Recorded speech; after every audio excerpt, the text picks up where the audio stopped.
So once we have the first plot point, the next big major plot point is the first pinch point.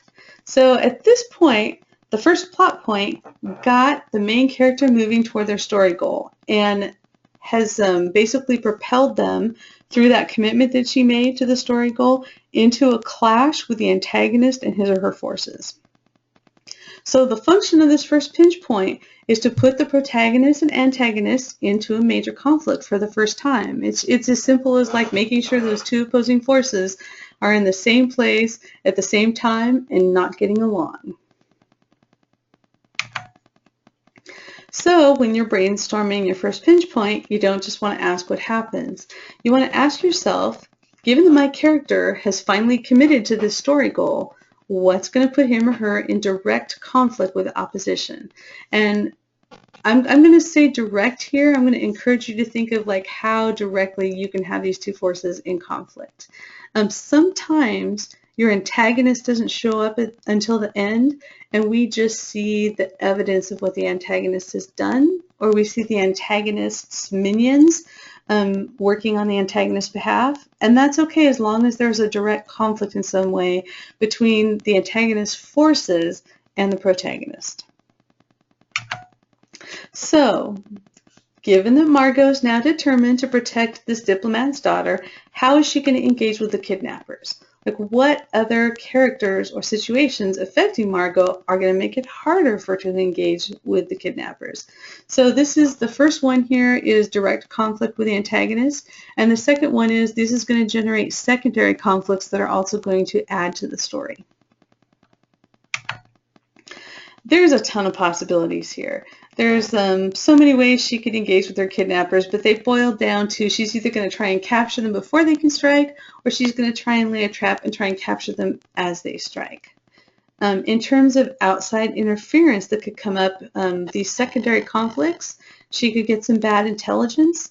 There could be a traitor on Margot's team. Maybe someone warns the kidnappers that she's coming for them, and that's actually something we came up with when we generated the premise, so I'm going to go with that. Margot could also in some way underestimate the kidnappers or misinterpret what she thinks their plan is. There are environmental issues she could have to deal with that could make her plan harder to execute. The daughter that she's guarding could not cooperate. And I think as a subplot, since Margot's character arc is about not knowing how to handle children, I think the daughter being a little uncooperative, it may be a minor way, but just enough to throw Margot off her stride. The local police force could not be cooperative. And I'm sure you can think of at least a dozen more things that could go wrong as Margot is trying to catch those kidnappers before they get the kid.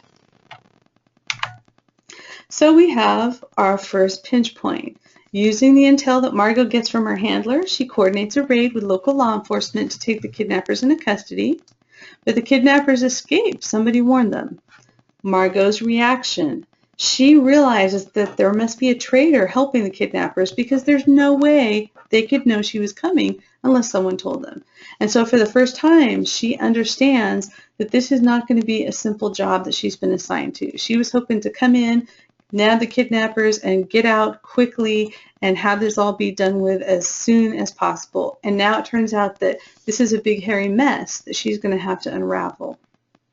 So she's going to have to make another decision.